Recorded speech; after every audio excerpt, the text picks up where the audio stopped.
Hello and welcome back to another episode of The Stories That Bind Us. This is actually episode number 16. Not too shabby, I would say. My name is Jacqueline Van Bierk. I am your host. I'm a singer, songwriter, composer, music producer.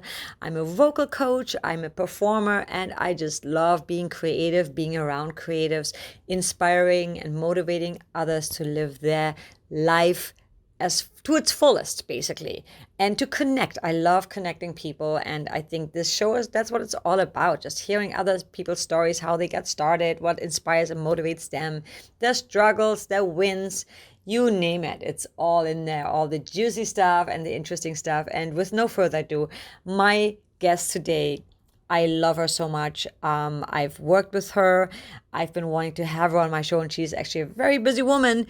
So I'm very excited to have her with me. Her name is Vixen DeVille. She's an accomplished, multi-talented, international variety burlesque performer and live event host. She does online courses and in-person courses on glass walking, burlesque, aerial, fire breathing. Yes, she is just absolutely amazing. She also has a one-woman show. So I really encourage you guys to check her out. All the information is in the description below. Her show is called Vixen DeVille Revealed, and she will have a few shows coming up, I believe, in December at the Whitefire Theater in Los Angeles.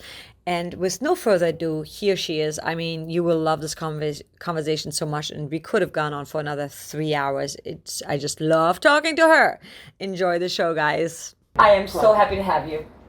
I've been wanting to have you on the show for so long, and you're so busy, and you're doing so many things.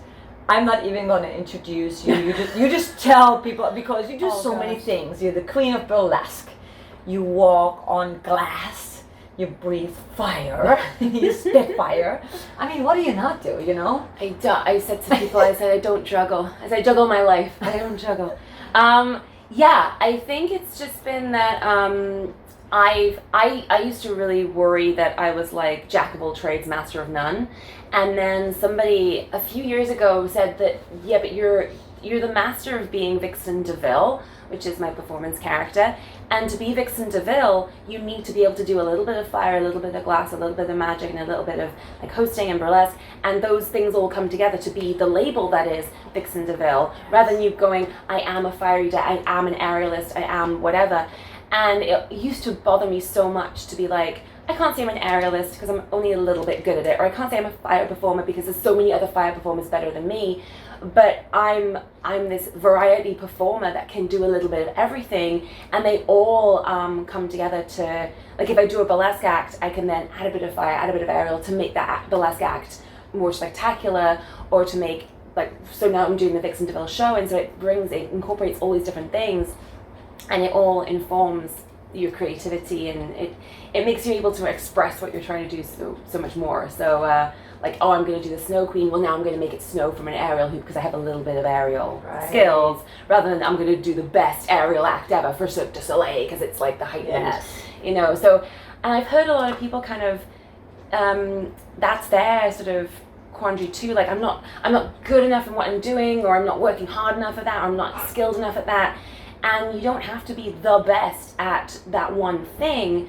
Just use those things to express yourself in the way that you want to. Yes. So with your music, it's like, well, I'm going to add into my music video some of the costume design that I'm doing. I don't have to be like just focused on my costume or just focused on my music. Yeah. And then you bring in elements of the burlesque, but you don't have to be a burlesque performer. And it's just inferring whatever angle, area you want to go into. Yeah. Oh my God, I love that, because I feel like that sometimes too. I'm like, man, I'm all over the place. But also as creative people, we have so many interests. Yeah. You know? And why not, you're right, why not combine them all? Yeah. How did you get started? Like, what started it? Like the burlesque or the... Yeah, I've been acting since, or interested in acting since I was like 10 years old, and I joined a drama group after school kind of thing. And that particular group, it wasn't like very standardized drama training and that like, here's a script and let's analyze it and break it down. It was very much physical theater based, and it was a mixture of like I think it was like 10-year-olds to maybe 13-year-olds was that group that I was in, and it was very much like your physicality and like how do you portray like an old person, or how do you portray like a powerful king? Like it was kind of using your body to physicalize those characters. And then there was a lot of teamwork exercises and bonding and improvisation. And so it's a very free form drama training. And then we created a show, not here's a script, let's break it down, but like let's improvise some scenes and then create a piece based on the scenes that we've all brought to the table. So all of us owned that piece of theater rather than just I'm acting a role in a piece of theatre. And I craved that after a while. I was like, I just want to do a proper play and be on stage with an actual curtain and some costume. Right. But I'm glad I had that training as a background, because it wasn't actor training, it was creation training, I feel. And so that enabled me to then think outside the box into, whenever I create a piece of art, how is it theatrically spectacular, or how can I look at this from a different angle, or I'm not just boxed into being at the time a 10-year-old white female. I can be a goblin from the woods, or I can be like a 98-year-old witch. Like I wasn't just boxed into just this is your casting role and this is your type, which I think if I'd gone to like a drama school at that age, it would have been a bit more restricted. Yeah. You know. So I think I did like some. I wasn't very physical at the time. I was a little bit overweight and very kind of scared of people, and and that drama training was the only, in school I was very like terrified and academic and labeled as the sort of geeky sort of academic person who's not very good at sport. And in the drama training, because it was like away from that group of people and a mixture of ages, it was just like, oh, she's kind of fun and free, and it just gave me a nice like insight to, oh, you're not just that label that you are in that one community. You can find and access different versions of yourself in different areas. You just need to move to a different community or move in different circles and explore other versions of yourself. So I'm so glad I had that experience at a young age, because I come back to that when I'm teaching burlesque and teaching body confidence, in that you can be really defined by the groups that you hang around with. And when people start giving you a label, you start behaving that way and thinking, well, that's my extreme, that's my boundary, that's what I'm talking about, what binds us. That's more, I'm bound into that little ball of those labels. Yes. And I can't be anything else. I can't explore any other version of myself. It's so true. It's very true. People like to label us. Even with music, it used to be so, you're this rock chick. I'm like, no, I do EDM, I do a lot of things. And it confuses people at first. Yeah. Until they finally accept that. They're like, oh yeah, music, good music is good music, right? And people like to box things up, and it makes them feel secure and them feel safe. Yeah. And I always say that if people are challenging you, or they're questioning what you're doing, it's because of a fear from them. So when I moved to LA, a couple of my family members were very much like, oh, but what are you going to do about your health insurance, and what about your life back in London? I'm like, that's just fear talking, and that comes from a fear. It was from my from my grandma and my aunt who were a lot older, and they lived in the same kind of town their entire lives, and so they couldn't fathom for themselves if someone is telling them you're going to move to a whole different country. Oh my God, so fearful. But it's like, if you just live in that fear, then you don't explore anything else. And so you don't have to live by other people's fears. That's fine for them to have those. I mean, I have my own fears. I'm like, oh my God, you're doing what? No, that would terrify me. But you shouldn't be limiting other people from experiencing what they want to experience just because you have a fear that is separate from theirs. They like to sort of box you in these. Oh man, it's so true. This is that, and that's how the world works. And now I'm secure, It's so true. My mom always says to me, like, I don't know where you're from. Like, you're so not my daughter when it comes. Because I told her, I'm like, I need to kind of leave LA for a little bit and explore. And she's like, why? You have this beautiful apartment and everything. I'm like, yes, but I need to. There's more. There's more out there. Doesn't mean that nothing's forever. You don't have to forever stay in LA, or you can always come back. Yeah. There's people. You're right. There's the danger of asking other people for their opinion, because they can totally chain you down, and you shouldn't do that because you got a great apartment and you got a good job and you should just stay there, because it's safe. Yeah, and that's just bullshit. Whenever people ask me for advice, I always try and give two different outlooks. And so, if someone is like, I don't know, like, oh, I'm having with my boyfriend and I'm not sure what to do, and I'll say, well, you know, you could look at it this way and that, this and this and this, and if you stay with him, you know, this and this, and I think this is probably what's going to happen if that's what you think. But I mean, if you leave him, then you can do this and this and this and this, and then that's kind of this. I just look at the two exactly from an outside point of view, how I think it will go both ways. I don't go, well, I would do this because what I would do is not good for you. Why? Like, it's just like my choices are my choices, and that doesn't mean they're good for everybody. It's not the right thing to do. And I think when people label you in these boxes, you then don't want to step out, because say I've been, I don't know, say you've been writing a lot of EDM music, and then you want to try some like country and western. They go, oh my God, why? Oh, you're doing country and western? That's why. Oh my God, why? And then you start going, oh, I don't know why. Oh, maybe I shouldn't. You know. Yeah. Oh well, why are you moving to LA? Oh my God, you were there. It's like, oh, maybe I shouldn't. And you're not free to go, well, because of this. And if you can own your reasons why you're doing things, like, it just gives you that power to go off and explore and free yourself from this existence that you found yourself in, you know. And trial and error. Sometimes you gotta just do something, and if it doesn't work out, oh well. Oh my God. You know what? I tried contact juggling, because I was just like, I saw someone doing. I keep seeing people do stuff. I'm like, I want to do that. Contact juggling. You know, in Labyrinth, when he has that crystal ball, and it makes it look like the ball is floating, but it's you kind of operating it. Oh, okay. And you make it like kind of float in the air, but it's like it's like a crystal ball, and you kind of make it. You know, like you see. Oh, I've seen. Yeah. Yeah, you make it like roll across your body and stuff. And I'd seen someone doing this, I was like, that's so great. And so I'd done that with fire reading. I saw a fire reader, I saw a glass walker, I saw an aerialist, and I was wanting to try it out. And then I saw this contact juggler, and I was like, oh, I could totally do that. So I bought this ball and this book, and I was like, this sucks. And then I did a private class with someone, thinking, well, at least I'll get some proper training. And I thought, you know what? I don't enjoy practicing this. Right. It's just not for me. And I thought, that's not a defeat. That's like, I went out, I tried it, and you know what? Didn't vibe with me.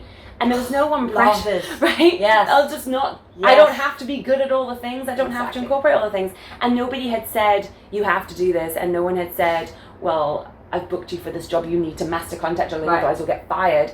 It was just, you know what, not bringing me joy. I don't have to kill myself to master this thing that, no one's giving me pressure to, like, do it, you know? I so love that. I'm really working on operating from that place.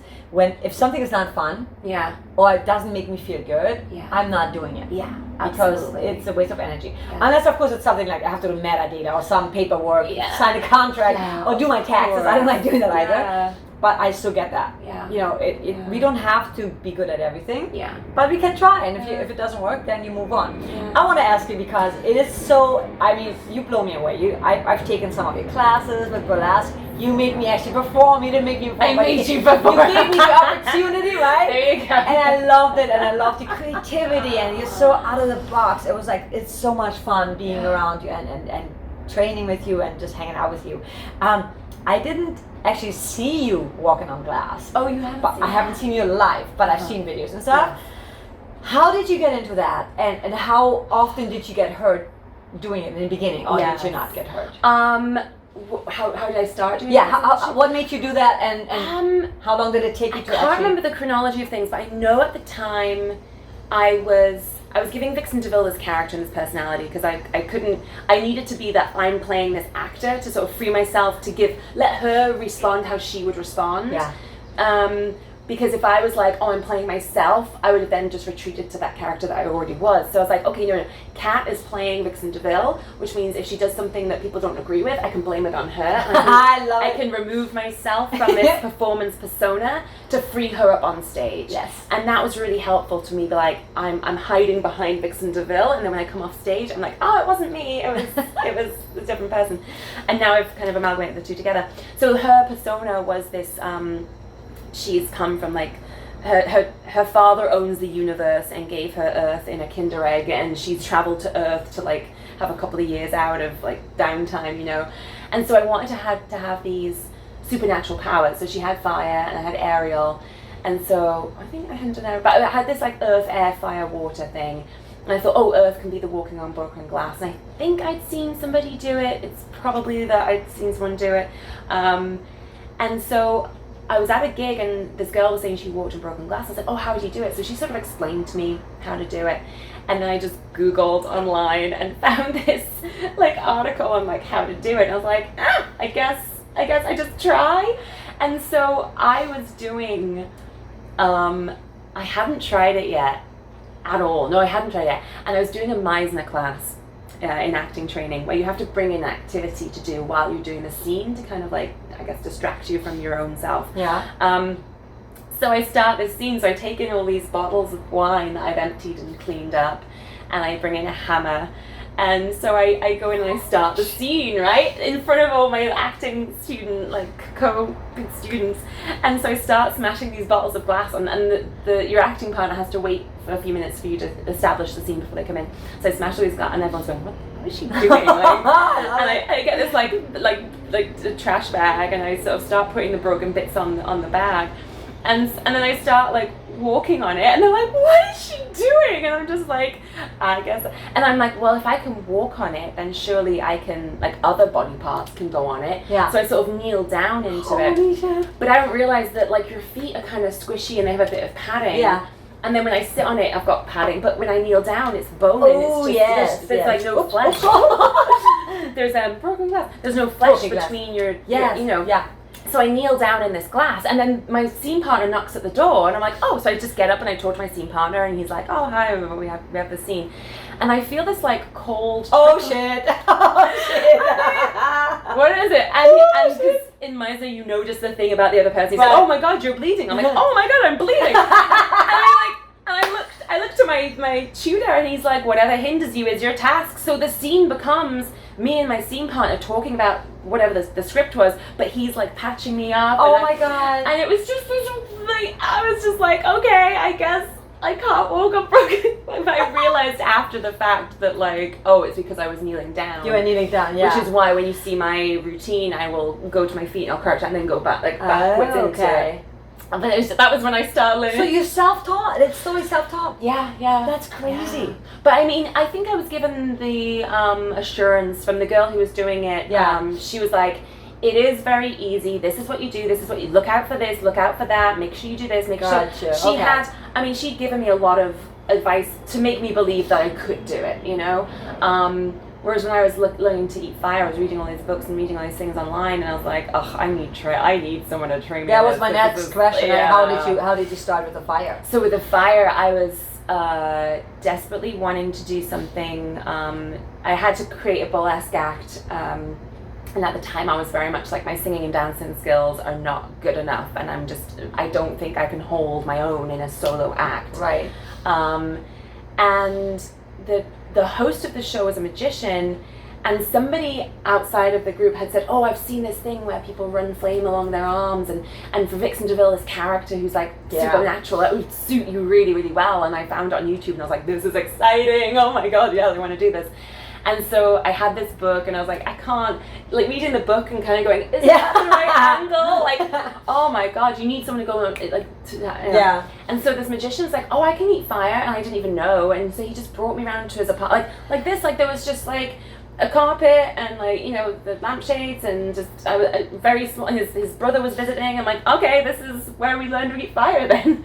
And so he just taught me. Wow. Like, it took like 20 minutes for him to teach me. I mean, I almost set this place on fire because some of the fuel evaporated and the cloud caught fire, and oh my gosh.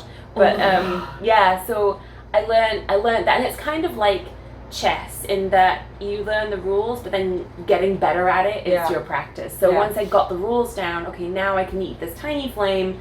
Now it's just making the flame bigger and then doing tricks with them. And oh wow. So yeah, I was able to do like 3 tricks and then put this act together, and that's how I started doing the fire. Oh my god, that is so exciting. It looks so exciting. It looks scary. Like whenever I see it, I'm like, oh my god, I'd love to do that, but I'm kind of scared of it. Yeah, it's because really... I'm sure you have to be really careful because you could hurt yourself. Yeah, and it is, again, like it's a physical ability, and I talk to my students. I teach fire in person and online, and I say to them, it's like the rules of when you're crossing a road. It's like look left, look right, look left again. You cross and keep looking as you're crossing, and if you're on a busy road, it's scary, and you could be hit by a bus and killed if you cross a road. Yeah. But it's very simple to do, and people do it every day, and people do it every day without dying. Yes. And the same thing, it's like literally the same steps. Like you do this, do this, do this, do this, and then you eat the fire. Mm-hmm. But if as crossing a road, you're like, oh, what if something comes? Like that's a definite fear, but it's not. If as long as you pay attention, you can cross that road safely. And that is where most of the danger comes in fire eating, is that once you get used to it being easy, then you stop looking left and then you start crossing the road, and then you look left, don't look right, you walk across the road while you're texting, and then you do get hit by a bus. Gotcha. You know, you just have to be kind of focused that whole time that you're doing each step. Is it also a little bit like, I teach my voice students that so we learn the technique, right? Yeah. So that's very important. But then when you actually sing, you're in it. Yes. You switch it on and you're in it, so that I'm not worried about, gotta take a breath. Yeah. Or you know, like, oh, I want to hit that note. It's just like, you really allow yourself to be in it. Isn't it kind of the same thing? Absolutely. And there's one time on stage, I'd only been performing for like a year or something, and I went to eat that last flame, and the flame was really huge, because I've been like putting more and more fuel on the stick, so I could like build my flame up. And I went to eat the fire, and in the middle of the show I was like, oh god, there's fire coming at my face, and I'm not sure how to do it. Like my brain just switched off. I was like, but there's an audience, I'm gonna have to just do it. And I did it, and I was like, wow, that flame was huge. But then I was like, and a lot of my then I was like, oh well, I can do that. And so a lot of in performance, I've kind of got more brave, because you're in performance and you're feeling it, and you go with the beat, and you act. And I've gone, oh, I didn't know I could do that trick. I just did it. Whereas when you're rehearsing, you're like, maybe not. Oh, maybe not, because the stakes aren't high. Yeah. So you really do have to put yourself in the shit a little bit to kind of like see what you're capable of doing. It's exciting. And I did something so exciting. A couple of performances ago. A trick I did didn't work, so I was like, oh, well, we'll try this other one. And I was like, whoa, that worked way better than I've ever rehearsed it, because I really just went for it. It was like the final moment of the song, and the other trick hadn't worked, so I was trying to like overcompensate. I was like, oh, okay, I can do that one. Okay, I'll add that to my list of. And I feel that's a sign of a true performer, because when you're on stage and you're just there, you know, it's all about performing and like giving your audience that show, and not worrying about anything. I think I could wear like $1 million jacket, I would rip it.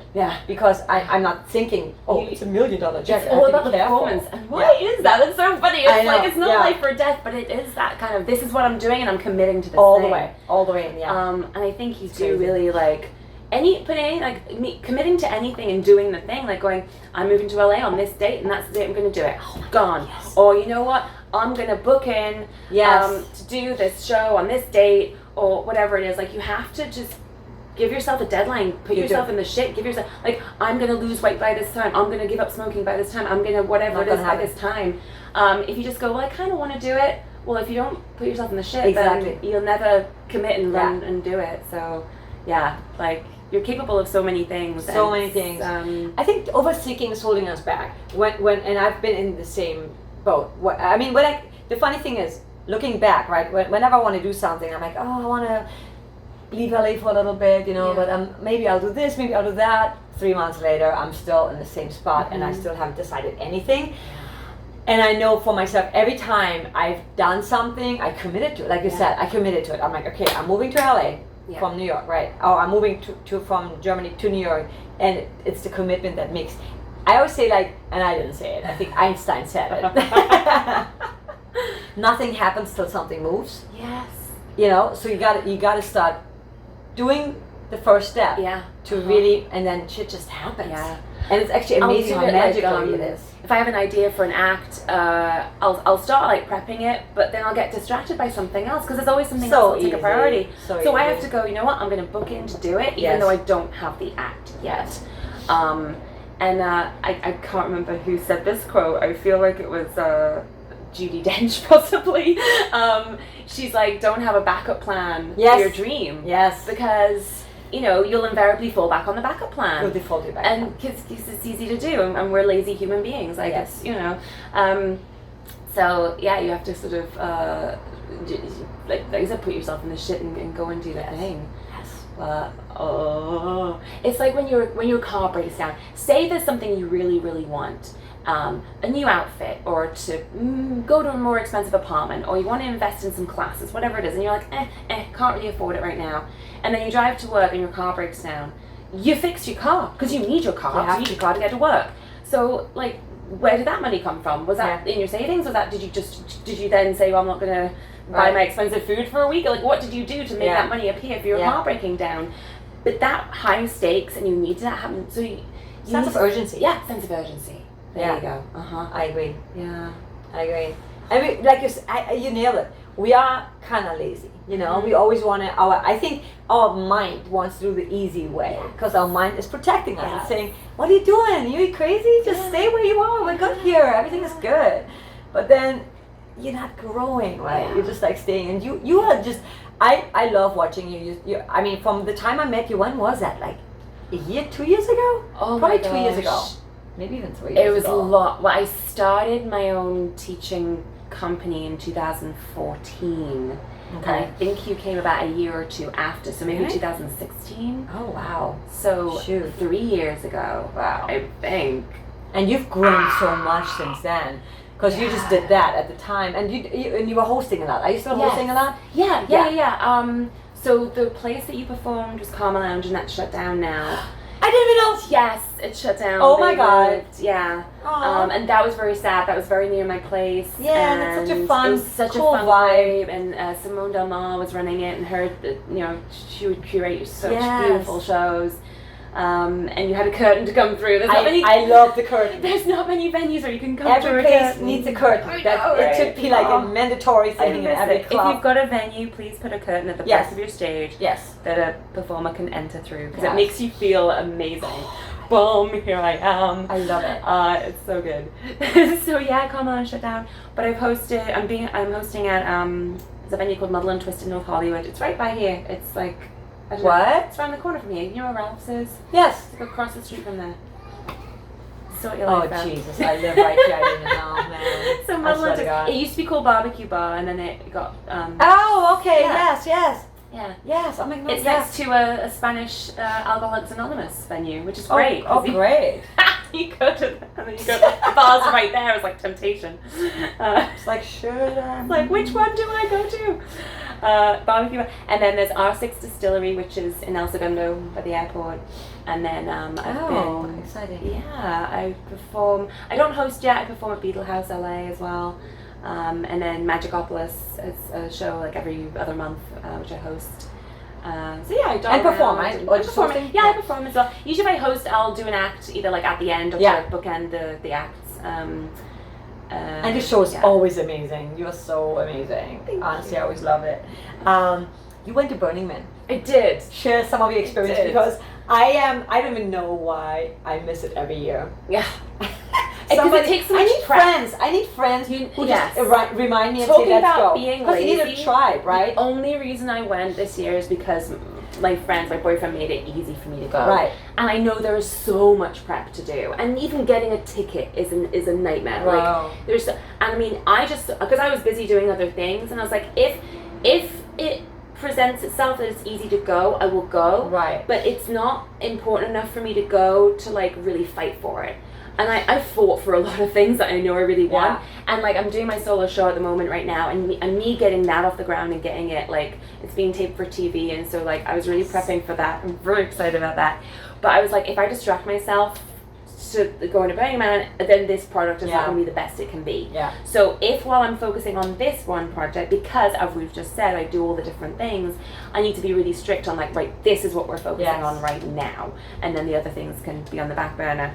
So I was like, yes, I need to focus on this, and I will do my bit. Like I'll pay for the things, and I'll register for the ticket and everything else. But I need to know where my priorities lie. So we got the ticket, but he's been twice before, and had all the shade structure worked out. And I was like, when I'm at Burning Man, I will work my ass off and I will contribute to the community. But the lead up to it, I just can't. And if it means that if I don't do that prep and I can't go, well then I can't go. That's just going to have to be the thing. I great attitude too, because then you're okay with that. Yeah. Yes, no I don't expect that I could just go on a free ride, but I can't give more than this because this is my priority right now. Right.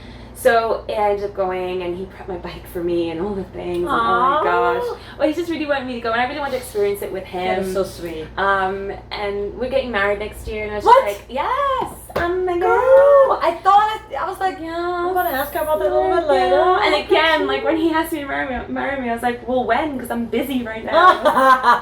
God. So I was like, I really want to invest invest in the relationship that we have, and this means something to you, so I need to know what this thing is and to attempt to be part of it. And we don't, you don't have to be involved in everything your partner does. Like, have your thing, they have their thing, but I wanted to know, so in future when he says, do you want to go, I know if I want to go or not, because I didn't know, you know.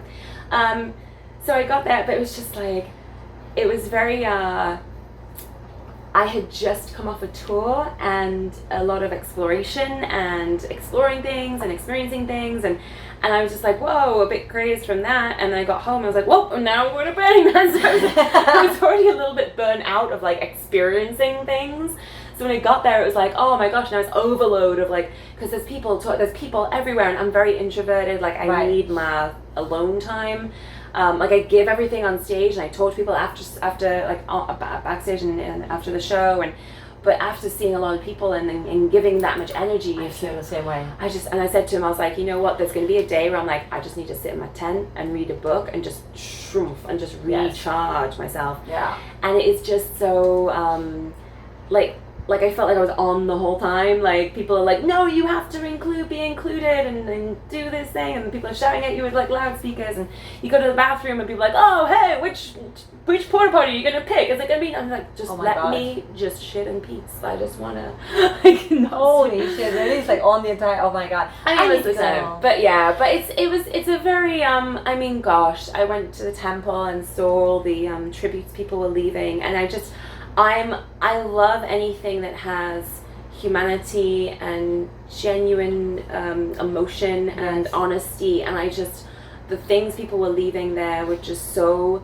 beautiful and so poetic, and I just walked down the middle of the temple, up and back, and around the outside of it, and I was just like crying the whole time. Oh, really? It was just, and I'm glad that I went there by myself to just have that experience, because I have this thing, if I go with other people, I feel like they're kind of watching my experience, or they're like, they expect, like that label thing, like, oh, you do this type of music. You feel responsible to... I feel responsible to have an emotion that is appropriate. Yeah. And I just wanted to experience how it was going to make me feel, and not have to explain that emotion, or have to hide my tears, or have to produce tears, depending on what people expect your response to be.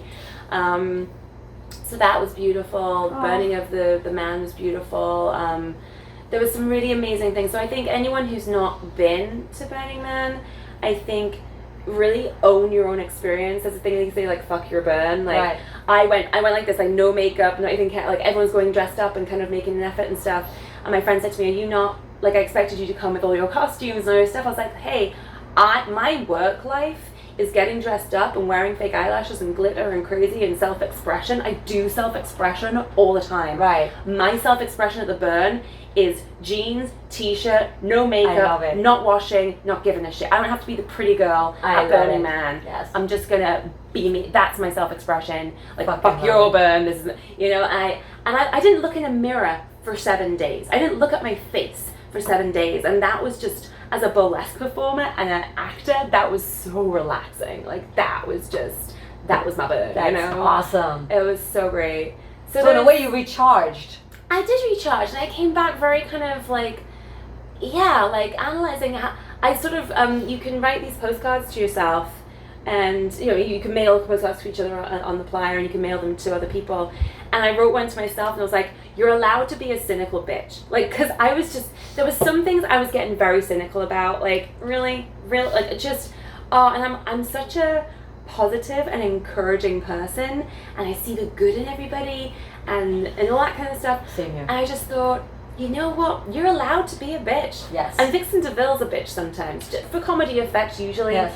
But I think I was missing that ventation is that a word? Of like, fuck, you're being a dick. Like, I just wanted to tell people that they're being a dick. And I felt really guilty for being judgmental of other people, but I was like, but we are. Let it happen. Yes. Like, it was very interesting. I had a lot of self I love it. Looking in myself and how I react to stuff, and because I preach so much, like in podcasts and in my emails and to my students, and I'm just like, I have to look at, like, is what I'm saying true? Do I stand by what I say?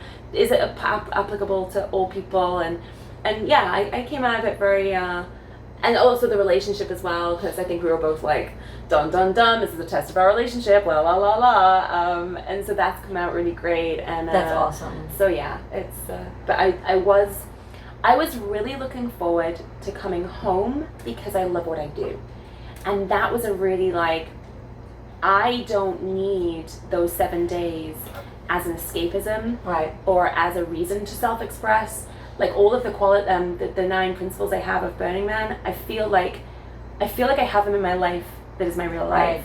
And I feel like I really hope that everyone who loves Burning Man for what it is doesn't just have those 7 days where they can be that way. I really hope that those people can explore that in their real life as well. Yes. I love that place exists for that self-expression and all that cool stuff. But I feel like it's a sad place to be, that when the event ends, people have to go back and they're surrounded by friends, family, work, where they don't feel like they can behave that way. Right. And I think that's what I'm advocating. It is, and it's. I mean, some people can't like help that because they are secured in those places. They have to go to that job, or they have these family commitments. Mm-hmm. But I'm a huge advocate when I teach my students that if something isn't good, like, you can change it. Exactly. And maybe you should leave that partner. Maybe you should change your job. Yes, you feel like I need to pay the bills, I need to do this job, and it feels like it's a privilege and a luxury that I don't have. But like, if it's not making you happy, like, change it somehow. And I've not been like, I never know if people look at me and go, oh, well, it's okay for you because of whatever excuse they come up with. But there was some times in LA that I was literally, I was selling my saliva to medical science to pay my bills one month. Like, Right. That's where it got to, because this is important to me. I didn't want to go, and I couldn't. I had a visa where I couldn't legally get a job in a bar, Right. or be a PA, or be a waitress, because my visa only let me do performance work. So if I wasn't getting performance work, I either had to hustle or find some other way of getting that money. And like, yeah, it was terrifying. My car broke down for a while, and I had to then, walk places. Oh, good God! And in LA, take man, the that's subway. scary. Dun dun dun dun. Or I'll be there 10 hours. So I have, I've been there where it's like, how am I gonna sleep? Well, I'm gonna have to sleep in my, whatever. So yeah, I think what is bringing you joy? Where is the happiness coming from? And just find where you can get that in whatever format it is. So true. Yeah. Because I feel the same way. Because I haven't had a real job, a 9 to 5, in over 15 years. Yeah. And even then, it was never a real job. I never really had a real, other than when I was really young. But I feel that, and I had that conversation with somebody yesterday, where yes, we want the money. Mm-hmm. I want the millions, of course. I would love that, because the more you have, the more you can give, right? But don't you think we are already rich because we do what we fucking love, right? I think with a lot of money, and people start living a different lifestyle. Absolutely. They get expensive things, so something happens suddenly, they cannot. Yeah. They're fucked because they have all this responsibility, and that pressure. And I'm not saying that's a bad thing. I think a luxurious life is everybody should have that, and be able to travel. But the most important thing is happiness and fulfillment. Yeah. Because if you're not happy doing what you love, and you just go to work for that job for the money, and I say, like, Halloween is like when people, like, the one day they can be who they really want to. Oh God, I can be like, express myself today, and then tomorrow I have to be that normal me again. And in the same way, if it's like, oh, I only get to be like this for those 7 days at Burning Man, I only get to dress up like this that one time at Halloween. Yeah. And I talk about with my students, I'm like, well, for me, Halloween is the entire. Halloween used to be my favorite thing because I didn't have that self-expression. Right. And I'd be like, yes, now I get to have the reason to dress up this way or wear these clothes or whatever it was, and because I'm given permission because everyone else is doing it that one night of the year. Exactly. But you know what? I can give myself that permission to be that way the entire year if I want to. Yes. And Halloween's hilarious for me for that reason. It's like, I know. do Halloween the whole year round. Like, exactly. that's fine. It's like, I always want to do something special, and I'm like, why? Yeah. I like working on Halloween. Me too. Like, well, I got to because it's like Halloween is just to me another day. Yeah. You know, Yeah. it's. I really, and I love that you say that, because I really encourage everyone to just like really live their passion, their dream, and risk a little bit more. Yeah. Because life's too short. Yeah. You know, And like, I was comfortable in London. I was comfortable in London when I moved out here, and I had a job that was kind of, I was getting, I just started getting on top of my finances and going, okay, now I've got some savings behind me, and I was touring Germany. Hey, I was in London. I went on three months in Germany, and taking myself out of that. Doing a burlesque act, or no, I was doing a show. It was like the life and times of Edgar Allan Poe, and it was a very dreamlike piece of theatre where I was the only female in the cast. It was like 5 of us, and I played his wife, and then all the female characters that he'd written, because he kind of based them all on his wife. And it was like looking at the mystery surrounding his death, and then how that filtered into the pieces he wrote. And there was some physical theatre, there was some straight acting scenes, and then I ended up doing Ariel for the first time in that show, because they wanted to do a scene where this character dies and becomes the moon, and I was like, I have an Ariel lyra. The lyra can be the full moon, and I can dance in the lyra, and I will be the moon. I was so excited, and it wasn't an Ariel show, so I could get away with being a little bit shit at it. And that was great. Like, I had all these people, like the audiences were like 4,000, 5,000 massive theater sizes, and I toured for 3 months, and I hadn't realized, because I was in it when I was in London, that I was surrounding myself with a lot of people who were very critical and very negative, and I call it joyless, and I was censoring myself in certain ways. I'd want to say a funny little thing and think, oh no, that's a bit stupid, or I'd say it and go, oh Kat, why are you saying that thing? And in this tour, I remember I came out with something in the van, and this guy laughed at it, and I was like, oh, I can say things, that my stupid sense of humor is funny. Right. And I had these very deep conversations with the other actors, and I just had no filter a lot of the time, and you're just in this little group that is traveling around, so there is no status quo, there is no way of behaving. And I came back to London and was like, I need that. I want that version of myself. Oh, wow. And I then went to my normal day-to-day jobs and normal friends, and I was like, wow, I've gone back to London Cat, which is trying to fit in and censoring my stupid humor and wearing certain things. And I was like, I need to switch some shit up. So I started exploring, like, well, I'm signing on for this course, and I went to a musical theatre course, I went to a stunt fighting. Is that how you say it? I guess. Stage combat. I was like, what other words? And I thought, all these things I've had interest in, I'm going to now do them and just explore a little bit. And one of the things was coming to coming to LA for a couple of weeks, because I'd looked at it for a few years. And so I came out here and I was like, this is that feeling I had on that tour, where people are encouraging and interested in you, and like, oh, tell me more about your stupid, crazy idea of creation. And yes, I know someone who's doing a similar thing. Let me pair you up with that person. I was like, this is the environment I want to thrive in. Creative environment. Not this naysaying, critical thing. And so that whole year was like, I need to switch this up and do this. But it was like, I'm going to move to a country. Well, first of all, I have to get my visa. I have to pay for my visa. Right. I have to move to a country where I don't know anybody. I have no footing. And I was like, that excites me. Like, that risk, that challenge. Yes. Because where I was in London, I was like, I'm happy. I'm comfortable. But if this is my life in 5 years' time, that does not cut it. That is not... That's what scares me too. Yeah. Yes. Yeah. Yes. And where I am right now, every single year I've looked at where I am here in LA, and I'm like, yeah, I'm happy. And in 5 years' time, I can see where I'm going to be in 5 years' time. And every time it's been bigger and better and more advanced, and I have progressed every single year. I see it. Yeah. I think everything that I've done, I've made decisions in the set, and there's been, like I said, some really horrendous times. That's part of the journey. It's part of the journey, to just wake you up and be like, hey, you're going down a road that is not the road you want to go down. Yeah. Like, if you keep making these decisions,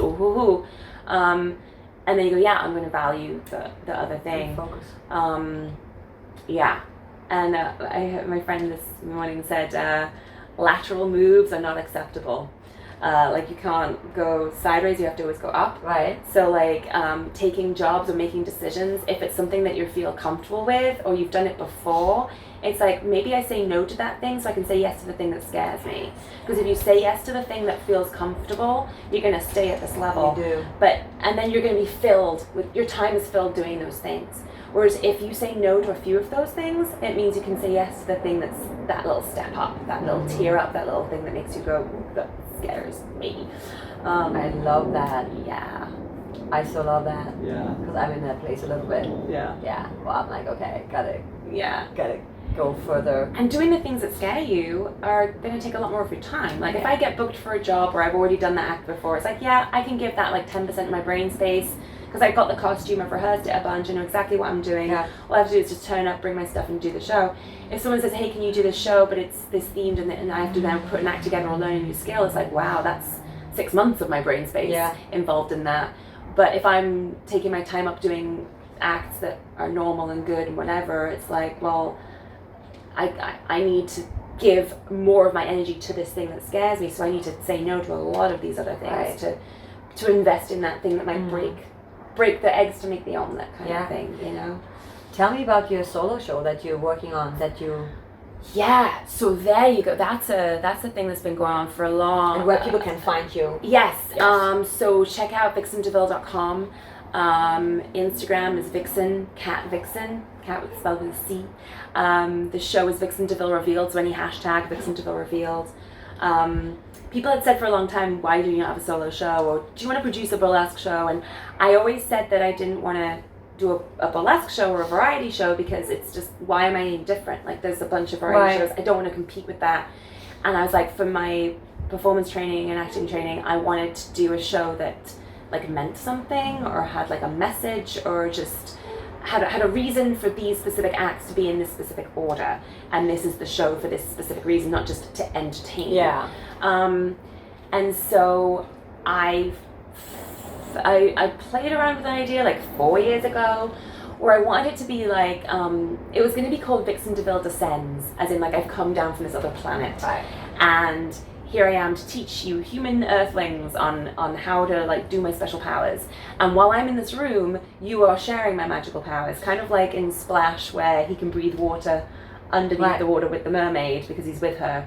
So like in this room, when I'm in this room, you're with, anything is possible. And I wanted to bring people on stage, I wanted to bring people on stage and teach them to eat fire and get them to walk on broken glass. And I was looking at like there's this liquid when you give it pressure it turns into a solid, so like walking across water and I wanted to have all these things, and then I got distracted, of course, for a year, and then I saw a couple of my friends are doing their own projects, and I was like, wow, like they're running and doing this thing, and I think it's about time that I stepped up to the plate and did my solo show. And I just couldn't sleep one night, and in my head I was like, well, it would do this and then do this and then do this, and I would talk about this and talk about this, and then the end it would be this. And so I signed up for a Hollywood Fringe Festival. It was January of that year. And I was like, I've got to put myself in the shit. So I signed up. I made up a title. It was like Vixen DeVille Revealed, I guess. I wrote a very brief explanation of what it would be. And I hadn't written the show. I didn't know what I was doing. And I said, right. And it said, yeah, you've now been registered for the Hollywood Fringe. I was like, shit. I love it. What was I thinking? And so I was just like, right, this is going to be the thing I focus on for the next 6 months. I'm going to make this show the best. And when I signed up for Hollywood Fringe, like, make sure you know why you're doing Fringe. Because are you trying to make money with like an already established show? Are you trying to get a credit? Are you trying to get an award? Are you trying to get followers? What are you trying to do? And I was like, I want to establish a show that I can then have as an ongoing thing. This isn't the first. I'm going to invest all my money in this, in the costume upgrade, into the props, into getting promotion. I'm going to get everyone to come in. I want to get reviewers in. I want to get an award of some kind. I want to get this show as a package so I can then take that somewhere else and promote it.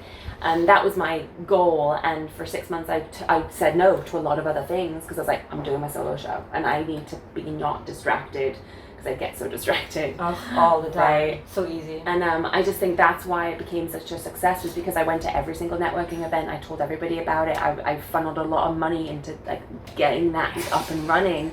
I got a professional videographer to film the whole thing, and so then when I came out of it, I had a piece. I had film footage, I had my awards, I had my reviews, I had proof that I'd done it, and then I could take it to other festivals or other places, other venues. You got awards. Tell us about the awards. Oh gosh, so I got at Hollywood Fringe, I got the Soaring Solo Artist Award, which I almost didn't apply for because I have a helper on stage, and it said you must be the only actor on stage, and I was like, oh well, I've got a helper on stage, and I suddenly last moment thought, hang on, this is a solo show. Why am I like, I almost talked myself out of even applying for the award. I was like, you're such a dumbass.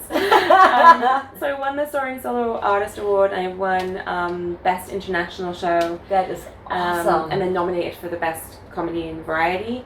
And then I ended up taking the show to Tucson, and I won Best Out of Town Show for that in a different town. What an accomplishment. And I went to Whitefire Theatre January of their Solo Fest, and it won Best Solo Performance at Valley Theatre Awards. And then I just took it to Indiana Fringe Festival. I was only there for half of the festival because I had to come back for Burning Man. And then I won Best Solo Performance at Indiana Fringe as well. I was just like, that meant so much to me because I was just like, it's a town where I was only there for half of the festival. I didn't know anybody at that. I almost didn't go to that as well because it was scaring me so much. I was like, I'm going across half the country to a town I don't know for oh my god, I'm going to lose so much money and it's going to be terrible and no one's going to turn up and all the self-doubt. And yeah, I came out with that and I was just like, oh my god, like it's... Because you don't know if your art works in your circle of friends and then in your community, and you widen your circle, and then when you have to take it out of that little bubble, you're like, wait, does this stand up with other people in other cultures, in other towns, and with other beliefs, with other opinions?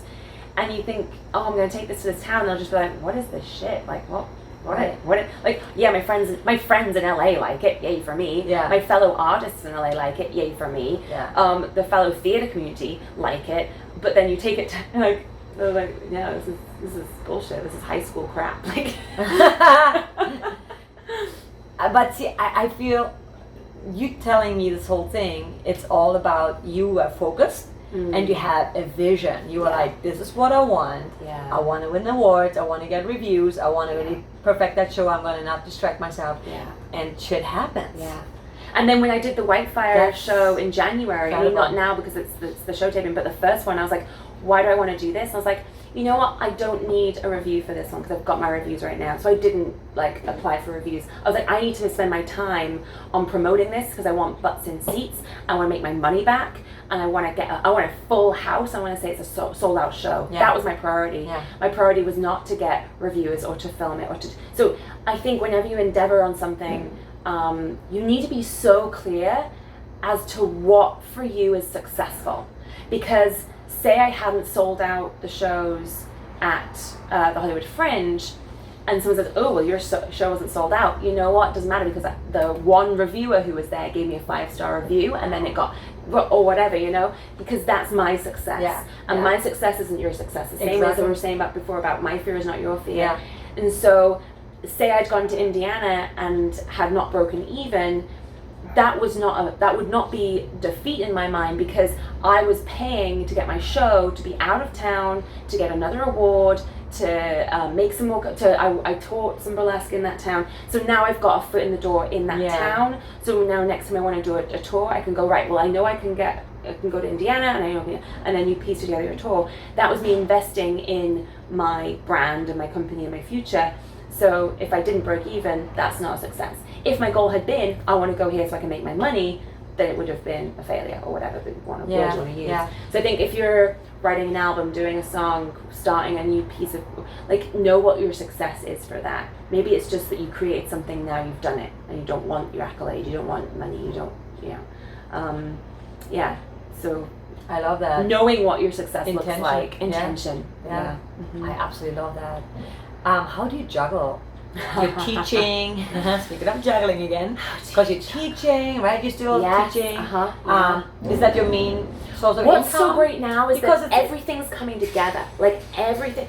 Before, when I felt a jack of all trades, it was very separate, and I was like, I shouldn't be focusing on my hobbies, which are fire eating and burlesque. I should be focusing on my career, which is acting. And I felt very, very guilty for not, applying for more castings and getting a better agent or whatever it is that actors do.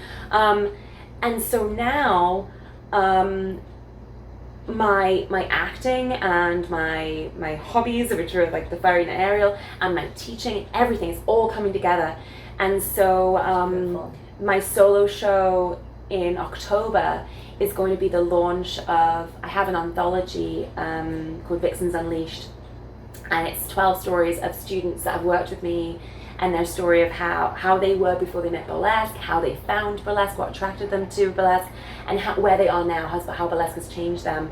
And so that book I'm going to be selling as a fundraiser for my scholarship, so I can teach out. So every time I do my show, it promotes that fact I'm doing a class. Every time I teach a class, I can say, well, I'm also performing here. And so my performance and my acting and my teaching and everything, it all combines together. And that is just I'm feeling in such a good, like, I'm grounded. It is, everything I'm doing is informing something else, and it's all filtering into something else that is relevant to that little ball of me being Vixen DeVille, who is now not just a performer but also a teacher. And I'm speaking at this event, the Best You Expo in March. So it's now I'm bringing that into the corporate world, so that feels a bit terrifying as well. I'm like taking away from. So it's just, and I feel like I want to do all these things, but I'm doing them in a way that they all boost everything else. So that's the juggling of it. I love it. How do you juggle? I think is you have to figure out what's your priority. So right now I'm feeling a little bit like I haven't been in an aerial studio for a while. My fitness level is a bit whatever, but I have to go, okay, well, I know that needs to be happening, so I'm going to look at my calendar and go, right, I need to get back into aerial class by this week, because this week I'm focusing on my writing, or this week I'm focusing on the thing. And yes, I want to go to an aerial class twice every week or whatever, but sometimes you have to just, like I said, cut those things out to make room for the other thing. But that doesn't mean stop your fitness or stop your whatever. It means make sure you have a note for yourself when it's imperative and a priority to get back into it. If that makes sense. It makes complete sense. Yeah. And it's really, I love your discipline, because for me also, I get distracted easily, where I'm like, oh God, I haven't done burlesque in a while, and I still love doing that too, but I haven't done it in over a couple of years now. Or I want to perform more, but then I get distracted being mostly in the studio. So I still struggle with that a lot, where I'm like, and also for the longest time I never wanted to be known as a teacher. Oh wow. So I would never. And now I'm like at the cross. I hate saying crossroad, but like where I really would love to. You inspire me so much, because what you're saying, this is kind of what I want to do. I want to perform, but also teach, because I think it's important to teach kids, not just kids, but even people that just want to love to sing, right? Because it's performing, singing, dancing is so liberating and so therapeutic. Absolutely. It is the best medicine there is, and also confidence. It boosts your confidence, right? So I never promoted myself as a teacher, because I'm like, no, I'm the artist. I don't want to be known as the teacher, because when I think of teacher, it's like, oh, the teacher, right? Or it's like their career's ended, so now they're teaching. Yeah, exactly. Yeah, I got that. Yeah. But the more I am in it, I'm like, there's nothing wrong. There's no shame. It's actually kind of cool. Because and do you find that your performance gets better when you're teaching? I find performance for me is like where I really come to life. I need that. And every time I perform, I'm like, why am I not? Even people say, why are you not doing this full time? Like you should be on stage. I'm like, I don't know. So I feel teaching. Yeah, I feel like the performance makes me want to teach more, because I want other people to feel the same thing. Yeah. That liberating feeling of just get on stage and do your thing, be who you are, because. Like you said, there's Kat, and then there's And Vixen, I remember being that person who saw a burlesque performer and was like, oh my gosh, that I want that, but I know I can't because I'm too fat, or I don't have the scale, or I remember all the reasons I gave myself. I can't dance good enough, and whatever else, or it's too risque. I, as an actor, denied that I did burlesque for so long, because I wasn't going to be taken seriously as an actress. And then as soon as I started being like, oh yeah, I do burlesque, oh I do fire, people would remember me. Oh, you're the girl who does the fire. Oh hey, I want to put you in this thing and do this. I just booked a Wendy's commercial because I did fire breathing. Like, what? It was my first national commercial. Like, yay! And if I denied that I did all these other weird things, but yeah, I love teaching because it helps me go. I've been in your shoes, Yes. and I want you to have this. Exactly. I want to give you the key to your fucking kingdom. It's and almost a unlock duty. that for you. It's almost right? our duty. Because I had that encouragement, Yeah. I had that chance and that Yeah. opportunity, and so I want to. There's so many naysayers and so many people like, oh no, I want to be like, no, yes you can. And the fire reading, when I teach fire, it reminds me that it is an amazing thing, because I'm so desensitized. I'm like, it's fire, whatever, blah, blah, blah, here it is. But when I teach it, people are like, oh my god, it's fire. And I'm like, I know, right? And that's cool. Like, and it brings me back to life about it. And then it makes me go, well, I want to learn a new thing. Yeah. I'm going to take a new risk. Yes. And my students really inspire me to do more things and to take more risks and try more things out. And so it really is a mutual. It's a give and take. It really thing. is. Because sometimes I will say something to my students where I'm like, oh, take note. You should take your own advice, you know. Yes. It really is. Or when you see them like totally come to life and like, oh my god, like I do a group class, and when I'm in my group class and we all sing, I feel so happy. I'm like, oh my god, I live for this. Yeah. I live for them being happy and, you know, really inspiring them to. And I remember, I'm sure you did that too, when I was in school, we were like 12, 13, and I had like a little like dance group. We would dance and sing and perform all the time, just like in the backyard or whatever. Yes. And I was a bit chunkier too then, you know, I didn't care. I was like, whatever. And speaking of that, I also love, and that's how I want to end it, with your burlesque class. What I so love about burlesque, and the way you're teaching it especially, is that all ages, shapes, types can do this. Yeah. You know, because we are so often put in that box, right? Oh, you're too fat, you're too skinny, you can't really dance, you know, you're not eloquent enough, whatever the stupid judgmental things are. And every time I've done a performance where you were hosting or I came to just watch, I love how the audience is so appreciative of the variety, of the different types of people getting up there and just being so confident. Absolutely. Because nothing is more sexy than confidence. Yeah, if you're just confident with like who Right? you are, I'm going, Yes. this is what I do. This is who I am. Yeah, I got And that wrinkle here. I got that little dimple there. You know, And whatever. it's that whole thing about according to who? According to who are you to this? I mean, if I'm hiring you to do a job, like, I have my standards of what I need. I wanna, I've written a play and I want you to play this role in that, or I've got a dance troupe and you have to be this height. That's my standards because I'm that one company. Yeah. But if you don't fit, And the it's your standards- vision. It's your vision. If you don't fit the standards of that one company, then you fit the standards for someone else's company. Exactly. If you're not right for that person, you're not right for that one person. It's like dating. Like there's not, you know, people like different things in a partner, and so you don't have to fit someone else's idea of how you're supposed to behave and what should be important to you and what you should just be. This is me and this is my standards, and I'm gonna find the job or the partner or the friends that value that in me, so I can fully happily be me with those people who enjoy me being me. And if I hang around with people who I feel like, I don't know, you have a dog, right? Don't hang around with people who are allergic to the dog. Don't be like, I'm gonna get rid of my dog because my partner or my friends don't like dogs. Hang around with people who love dogs. Like, it's just that simple, right? Yes. It's but I think burlesque is so wonderful in that it does encompass all those different things. I think it's so liberating. Yeah. And it's just fun. Yeah. I love it. Yeah, fun. That's in all those stories. The most thing that people wrote, and this is me typing, was that it was fun and freeing. And when do you have fun? Like, we've lost this ability to have fun, and I'm trying to make sure that all my acts are fun. I'm not creating that because it's a job, and I need to do that. I need to go, what is fun for me, and bring that fun out. Yeah. So even if I do have a commitment or a job or something that is not bringing me fun, well, okay, I'm going to do that because I have another reason for doing it, but I'm going to make sure there is fun in my life because I'm doing this and this and this and this and this.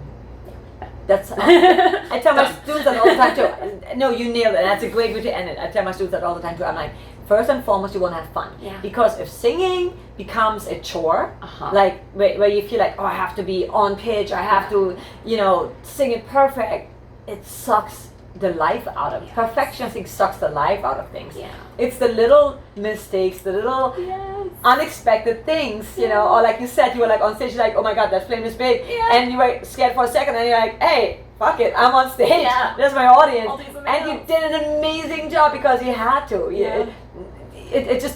Your natural ability made you do it, right? Because and your skills, obviously. But that's fun, man. It's all about fun in life because if it's not fun, what's the point? Yeah. You know? Yeah. I think that I read this thing about happiness is solving problems, so just have better problems to solve. And I think that your entire life, the meaning of life, is just to feel good in terms of like, oh, if it's too hot, I put the air conditioning on because it feels better. Or not feel good, but to feel better. I feel hungry. That feels like a pain, so I eat food to feel better. Everything that you do from like caveman years is just, I want to feel better than I feel right now. So yeah, it's too cold, I put the heating on. And so just do the things that are making you feel better, because I think that is the absolute meaning of your existence. It's you're not just surviving. I'm not eating food so I eat food because I feel that pain, I feel the hunger. You know, I have sex because it feels good. Like, not many people are sort of, I desperately want a screaming child in my life that is taking, no, I want to have a kid to give love to, and I love looking after another human being. You do things to make you feel better. Yeah. And that's kind of like the core of everything. Yeah, absolutely. To share that with other people. Yeah. It's everything. Oh, philosophy. Oh, it's so heavy. So awesome. Well, it was so good having you. And where can people find you on your show? Like, it's all posted on your. It's all on my. It should be all on my website. It's on your website. So go and see Facebook and Instagram. Definitely Instagram is all over there. Thank you so much for listening to the show. I hope you enjoyed it as much as I did. As nothing cooler than having a one-on-one conversation, face-to-face conversation with somebody. It so inspires me, fires me up, and it we need this face-to-face connection as much as we love our social media outlets, which is also amazing. Don't get me wrong, but there's just something so special about it. And I just really hope you got something out of this and you risk a little bit more, live a little bit louder and bigger, and follow your dreams and your passion, because that's what life is all about. So I hope you like this. Please subscribe to my show and help spread the word. I've been a little bit lagging on that, but I want to get better. And like, for example, the past few interviews have really been so amazing that I really want to step it up. And I always love to get your suggestions and recommendations and what I could do better. I'm always open to all these things. And as always, I will leave you with a song of mine, and you have a fantastic rest of the week. And I'll see you. Well, I will not see you, but I will talk to you next Wednesday. Have an amazing week. And next Wednesday will be October. Woo! Halloween season. Talk to you soon, guys. Oh, oh, oh, oh, oh, oh, oh, oh, oh, oh.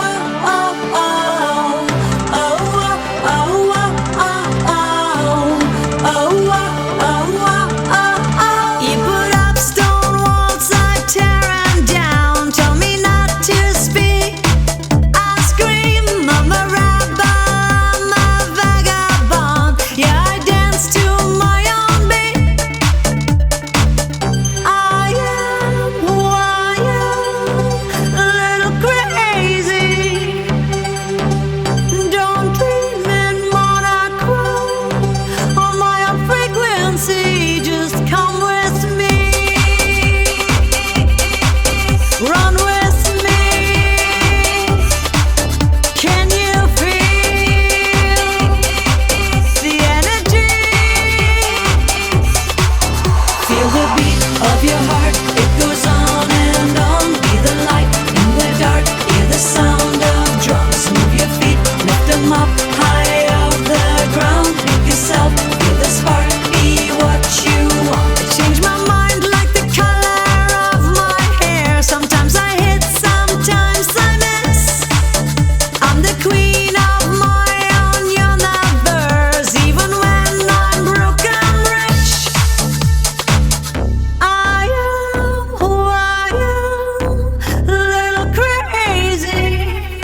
of your heart. It goes on and on. Be the light in the dark. Hear the sound of drums. Move your feet, lift them up high off the ground. Make yourself feel the spark. Be what you want.